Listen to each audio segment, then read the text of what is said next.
Well, hello and welcome to another in the series of Café Insights. I'm Andrew Vine, the head of the Insight Bureau, and today it's my pleasure to be in conversation with Andrew Staples from the Economist Corporate Network. How are you? Hi Andrew, nice to be here. Good. Well, it's nice that we can actually meet in person. We're right in the middle of this global pandemic, and at least in Singapore we're able to get out and meet in person. Yeah, that's right. It's interesting to see where we are in Singapore vis-a-vis the rest of the world. Well, Andrew, you're the Global Director of Corporate Network, which is the EIU's briefings and advisory service. And interesting because, not a lot of people know that I actually spent 13 years doing a similar job, a less intellectual one, I'd put it.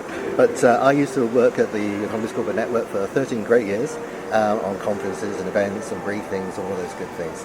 So it's really nice to be in touch.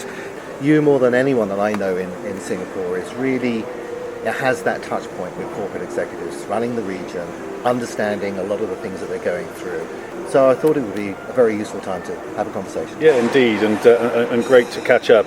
Corporate Network is there to help our members to understand and navigate what's going on in the world, right? It might be looking at mega trends, politics and economics. Of course, over the past couple of months, we've completely pivoted to be looking at responses to coronavirus. Yes. We ran a survey very early on, right at the end of January, amongst our members, but at that time it was still quite focused on China and the sort of the ripple effects throughout Asia. Now, of course, pictures change and we're looking at global issues.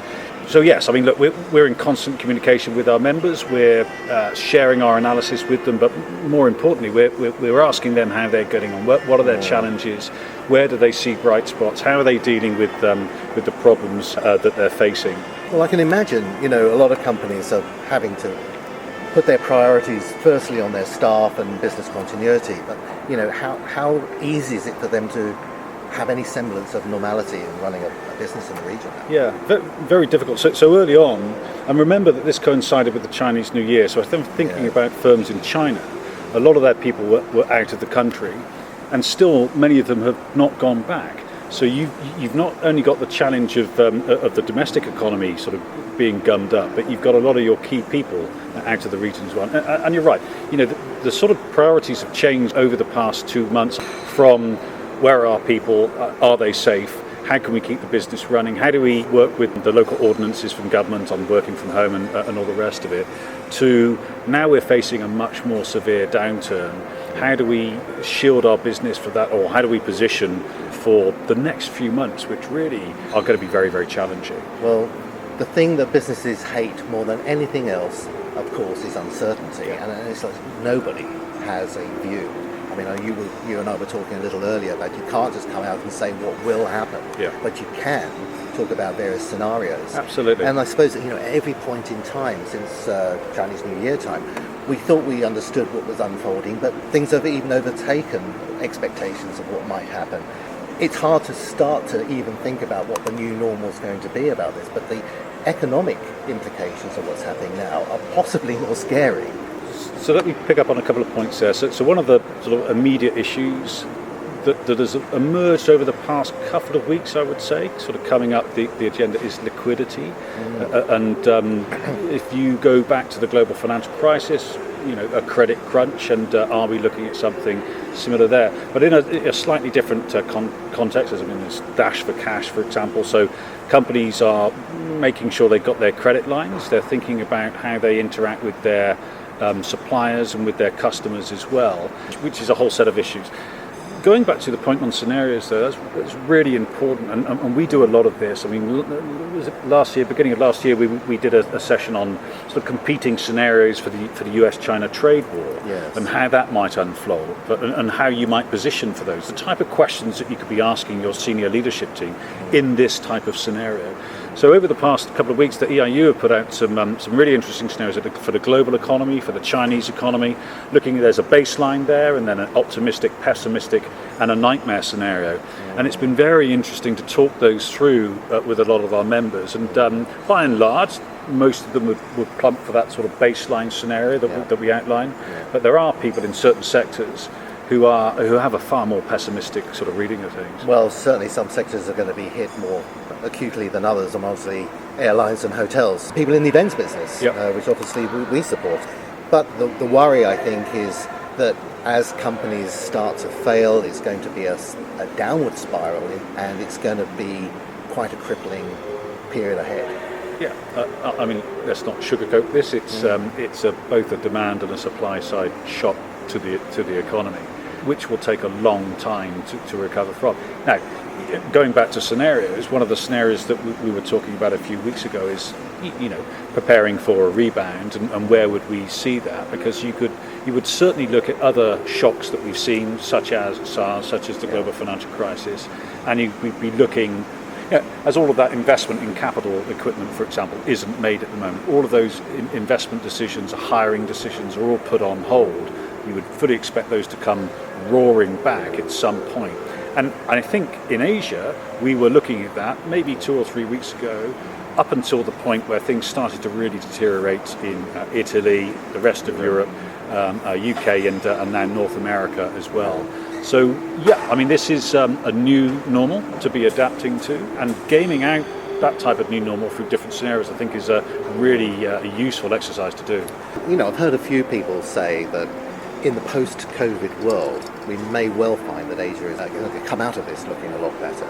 Well, it might have been a China-induced crisis, but it may be China that actually recovers and leads us out of the problem as well.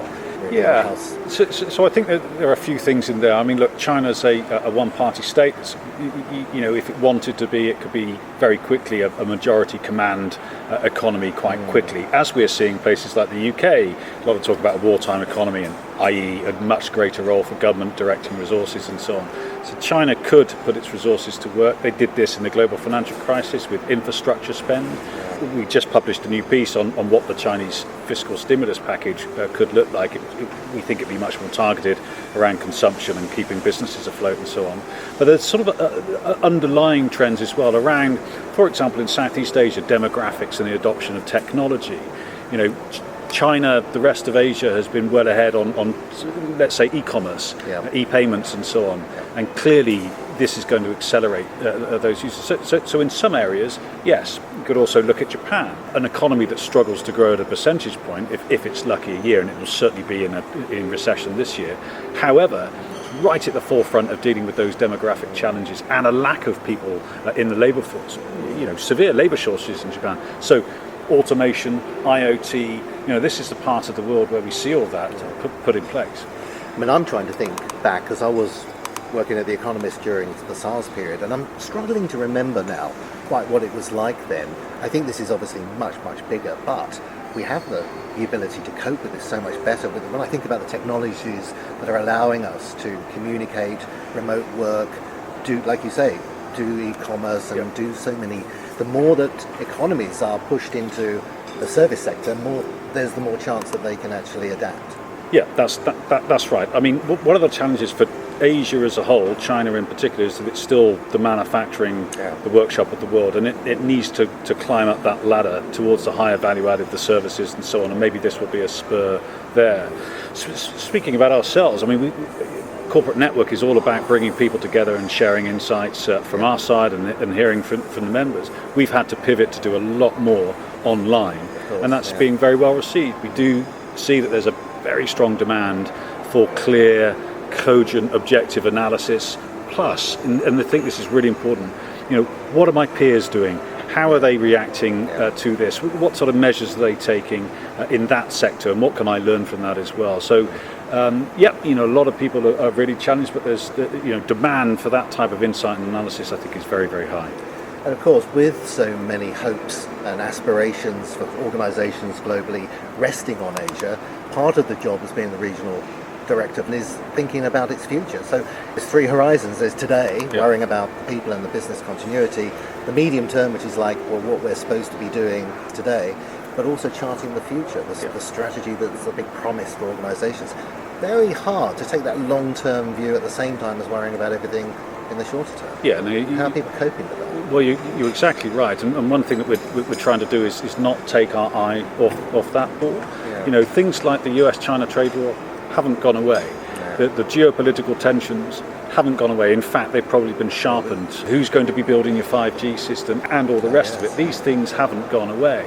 The challenge for business leaders is multifaceted. You've got the here and now, you've got the internal, looking after your staff, making sure the business is running, you've got the external, challenging business environment, government relations, clients, and so on.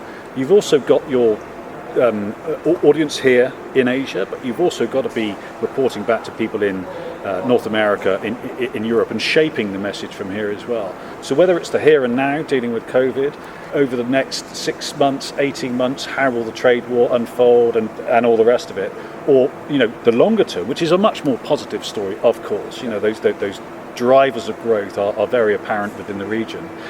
The business leader needs to keep all of these on the desk. Well, it may not be very apparent to see while we're right in the middle of the storm, but this shall surely pass at some stage. Absolutely. And it's going to be very interesting to see what that new normal is. We'll get together in 6 months and we'll have another conversation. Perhaps. Excellent, I look forward to it. Brilliant. Well, Andrew, thank you very much for the time and all the best. Yeah, good to talk, Andrew. Cheers. Cheers.